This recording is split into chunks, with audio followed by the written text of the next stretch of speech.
ഇന്ന് എല്ലാ വീട്ടമ്മമാർക്കും ഉപകാരപ്പെടുന്ന കുറച്ച് കുക്കിംഗ് ടിപ്സായിട്ടാണ് ഞാൻ വന്നിരിക്കുന്നത് കേട്ടോ. നമ്മൾ ഇതേപോലെ ചെയ്യുകയാണെങ്കിൽ ഒരു മാസം കത്തിക്കണ ഗ്യാസ് നമുക്ക് 3 മാസമായിട്ടുണ്ടെങ്കിലും തീരില്ല. അതുപോലെ എത്ര വൈകി എണീക്കുകയാണെങ്കിലും പെട്ടെന്ന് നമ്മുടെ ജോലികളും ചെയ്ത് തീർക്കാൻ പറ്റും. അപ്പോൾ ഇതെങ്ങനെ ഞാൻ ചെയ്യണ ഐഡിയകളാണ് ഞാനിവിടെ പോസ്റ്റ് ചെയ്യണം കേട്ടോ. നിങ്ങൾക്ക് ഉപകാരപ്പെട്ടാൽ നിങ്ങളൊന്ന് ചെയ്ത് നോക്കുക. ഇത് ഞാൻ രാവിലെ ഉണ്ടാക്കുന്നത് കിച്ചടിയാണ്. കിച്ചടിയൊക്കെ ഇപ്പോൾ എല്ലാവർക്കും വെക്കാൻ അറിയായിരിക്കും. അറിയില്ലെങ്കിൽ ഞാൻ ഇതിൻ്റെ മുമ്പ് ഇതിൻ്റെ വീഡിയോ പോസ്റ്റ് ചെയ്തിട്ടുണ്ടായിരുന്നു. എനിക്ക് 2-3 സാധനം ഒപ്പം വേവിച്ചെടുക്കണം. അപ്പോൾ അതിന് കിച്ചടി ഞാൻ അടുപ്പിൽ വെച്ചിട്ടുണ്ട്. ചെറുപയർ ഉപ്പേരി ഉണ്ടാക്കാൻ വേണ്ടിയിട്ട് ചെറുപയറും വെള്ളത്തിലിട്ട് കുതിർത്തിയ ചെറുപയറാണ് ഇട്ടത്.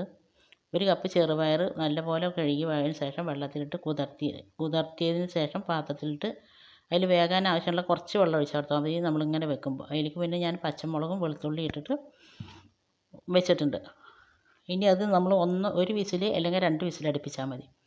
എന്നിട്ട് അതിൻ്റെ പ്രഷർ മുഴുവനും പോയതിന് ശേഷം തുറന്നിട്ടുണ്ട് പറഞ്ഞാൽ നമ്മുടെ കിച്ചടിയും വെന്ത് കിട്ടിയിട്ടുണ്ടാവും, നമുക്കുള്ള ഉപ്പേരിയും വെന്ത് കിട്ടി. ഇത് വേഗണ ഈ സമയം കൊണ്ട് നമുക്ക് ബാക്കിയുള്ള കാര്യങ്ങളൊക്കെ ചെയ്തിട്ടുണ്ട് പറഞ്ഞാൽ അതും പെട്ടെന്ന് കഴിയും.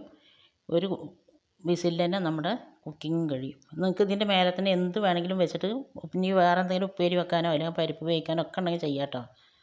എത്ര സാധനം നിങ്ങൾ കുക്കർ എത്ര വലിപ്പമുണ്ടോ അതിനനുസരിച്ചിട്ട് വേണം ഓരോ സാധനങ്ങളും വെക്കാനും.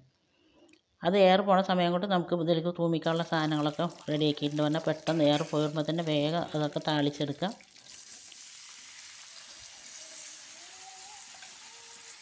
കുട്ടികൾക്ക് കൊടുത്തയക്കാൻ വേണ്ടിയിട്ട് രാവിലെ ഉപ്പേരി ഉണ്ടാക്കിയതാണ് കേട്ടോ. ഞാൻ ഈ ചെയ്യണതൊക്കെ എൻ്റെ അമ്മ പണ്ട് ചോറ് അടുപ്പിലാണല്ലേ ചോറ് വയ്ക്കുക. അപ്പോൾ അതിലൊരു തൂക്കുപാത്രത്തിൽ ഇങ്ങനെ വള്ളിയുള്ള തൂക്കുപാത്രത്തിൽ ഒരു ചട്ടകത്തിൻ്റെ കോലിങ്ങനെ വെച്ചിട്ട് അതിലിങ്ങനെ ഇറക്കി വെക്കും. കോലിങ്ങനെ ചട്ടിൻ്റെ മേലെയും വെക്കും. അപ്പോൾ പാത്രം അതിലേക്ക് ഇറങ്ങി പോകില്ല. നമ്മൾ അതിൽ എന്ത് സാധനം വെച്ചിട്ടുണ്ടെങ്കിലും വെന്ത് കിട്ടുകയും ചെയ്യും. അന്ന് കുക്കറിൻ്റെ ഒന്നും കാലമല്ല. അപ്പോൾ ഞാൻ എൻ്റെ അമ്മ ചെയ്തിരുന്ന ഐഡിയ ഞാനിങ്ങനെ കുക്കറിലൊന്ന് പരീക്ഷിച്ച് നോക്കിയതാണ്. അപ്പോൾ എനിക്ക് 100% സക്സസ് ആയി കിട്ടി. അപ്പോൾ അതുകൊണ്ടാണ് ഞാൻ നിങ്ങൾക്ക് ഷെയർ ചെയ്യണത്. ഇതിപ്പോൾ ഞാൻ ബീഫ് നമ്മൾ വേവിക്കാൻ വെക്കുന്നുണ്ട്. അതുപോലെ തന്നെ അതിൽ പരിപ്പും ഉള്ളി തക്കാളി എല്ലാതും ഇട്ടിട്ട് അതിൻ്റെ ഉള്ളിൽ ഇറക്കി വെച്ചിട്ടുണ്ട് കേട്ടോ.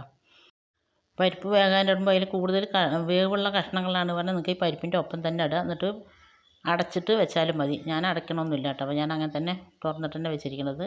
ഞാനിതിലിടുന്നത് മുരിങ്ങക്കായും ചേനയാണ്. അത് പെട്ടെന്ന് വെന്ത് കിട്ടും. അപ്പോൾ അത് പരിപ്പിൻ്റെ ഒപ്പിട്ട് പറഞ്ഞാൽ വെന്ത് ഉടഞ്ഞ് പോകുള്ളൂ. അത് ഞാനത് ചട്ടിയിൽ വേവിക്കുന്നുണ്ട്. നിങ്ങൾക്ക് ഇതേപോലെ തന്നെ എന്ത് വേണമെങ്കിലും കുക്കറിൽ 1 വിസിലും കൊണ്ട് തന്നെ വേവിച്ചെടുക്കുക. ഇത്ര നേരം എൻ്റെ വീഡിയോ കണ്ട് എന്നെ സപ്പോർട്ട് ചെയ്തതിൻ്റെ എല്ലാ കൂട്ടുകാരനെ കൊണ്ട് ഒരുപാട് നന്ദിയുണ്ട്. തുടർന്ന് നിങ്ങളുടെ സപ്പോർട്ട് ഉണ്ടാകണം. നമ്മളിത് എയർ പോണ സമയം കൊണ്ട് അതിലേക്ക് വേണ്ടുന്ന അരപ്പൊക്കെ റെഡിയാക്കി എടുത്താൽ മതി.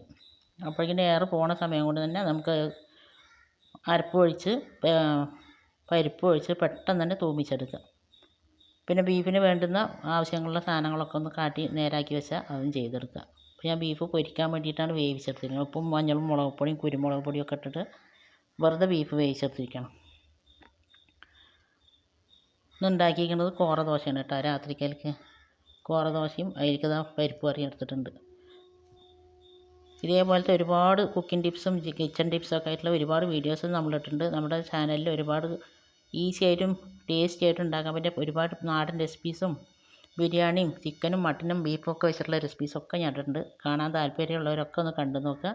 ഇത്ര നേരം വീഡിയോ കണ്ടതിൻ്റെ സപ്പോർട്ടിൻ്റെ എല്ലാ കൂട്ടുകാരനെ കൊണ്ടും ഒരുപാട് നന്ദി. ഇൻഷാ അല്ലാഹ് അടുത്ത നല്ലൊരു